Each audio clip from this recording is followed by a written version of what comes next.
Bismillahirrahmanirrahim. Assalamualaikum warahmatullahi wabarakatuh. Perkenalkan, nama saya Asrabia dengan stambuk A221-20129, Prodi Pendidikan Biologi, Fakultas Keguruan dan Ilmu Pendidikan. Nah, pada kesempatan ini saya akan menjelaskan 4 materi. Yang pertama-tama kita membahas sistem koordinasi tubuh. Nah, sistem koordinasi tubuh merupakan sistem saraf pengatur tubuh berupa penghantaran impuls ke saraf susunan saraf pusat yang berfungsi untuk memerintahkan tanggapan rangsang atau sistem yang mengatur kerja semua sistem organ agar dapat bekerja secara serasi. Nah, pada sistem koordinasi pada hewan itu terbagi menjadi dua. Yang pertama itu sistem saraf, yang kedua itu sistem endokrin. Nah, pada sistem saraf itu yang pertama itu sistem saraf sadar, yang kedua itu ada sistem saraf tidak sadar. Nah, kemudian yang kedua itu ada sistem endokrin. Yang pertama itu bagiannya itu sel neoxeroid ori. Yang kedua itu sel endokrin sejati. Nah, seperti yang kita ketahui itu sistem koordinasi bekerja untuk menerima rangsangan, mengelola, dan kemudian meneruskan untuk menanggapi rangsangan tadi. Nah, setiap rangsangan-rangsangan tersebut yang kita terima melalui indera akan diolah ke otak, kemudian otak akan meneruskan rangsangan tersebut ke organ bersangkutan. Baik, itulah tadi materi tentang koordinasi, sistem koordinasi pada hewan. Kemudian kita berpindah kepada sistem indera penglihatan dan pendengaran. Nah, pertama-tama perlu kita ketahui apa sih yang dimaksud indera penglihatan pada hewan. Nah, indera penglihatan itu disebut juga fotoreseptor karena mata yang sangat peka terhadap rangsang cahaya. Yang kedua itu ada telinga pada hewan atau kuping, merupakan sebuah organ yang mampu mendeteksi, mengenal suara, dan juga banyak berperan dalam keseimbangan dan posisi tubuh. Kemudian yang kedua itu ada fungsi penglihatan dan pendengaran. Nah, fungsi dari organ mata adalah untuk menangkap bayangan sehingga melihat. Yang kedua itu ada telinga atau kuping sebagai alat pengatur keseimbangan, berfungsi untuk mengenali berbagai macam bunyi untuk menentukan lokasi sumber bunyi.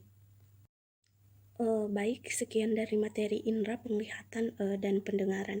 Kemudian kita pindah kepada indera pengecapan dan penciuman pada hewan.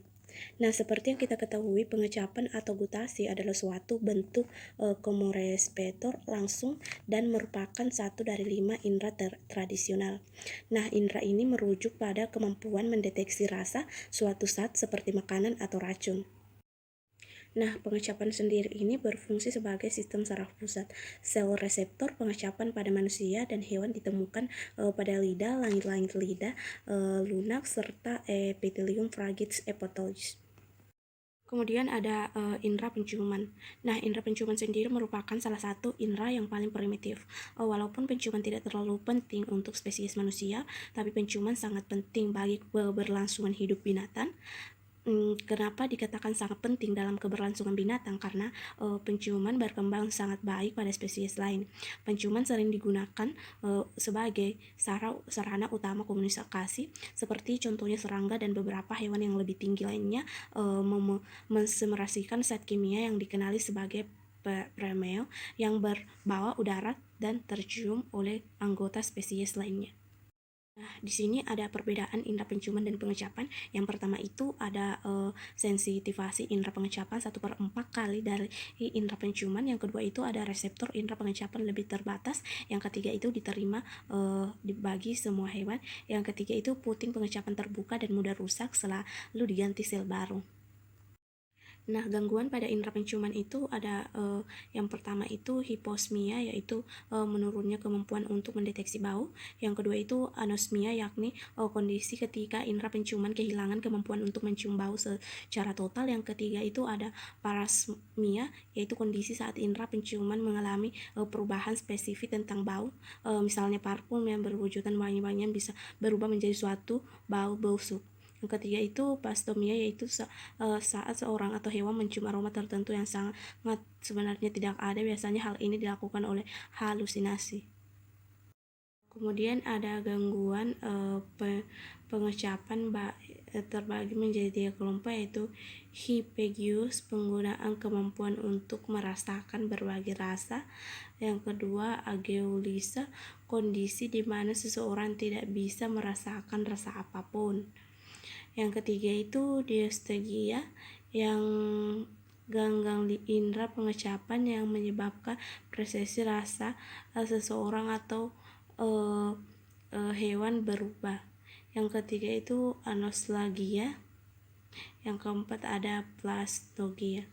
Sekian dari materi yang saya bawakan dari indera pengecapan dan penciuman tadi pada manusia dan hewan, kemudian berlanjut ke sistem reproduksi pada hewan.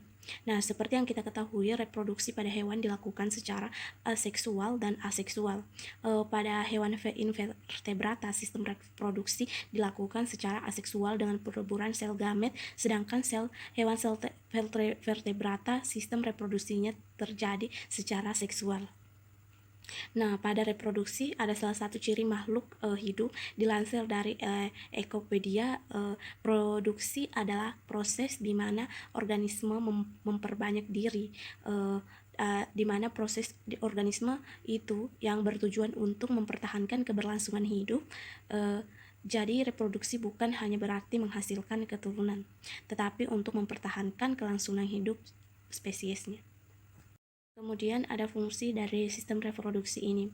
Reproduksi berperan atau berfungsi sebagai memberi keberlanjutan keberadaan suatu spesies.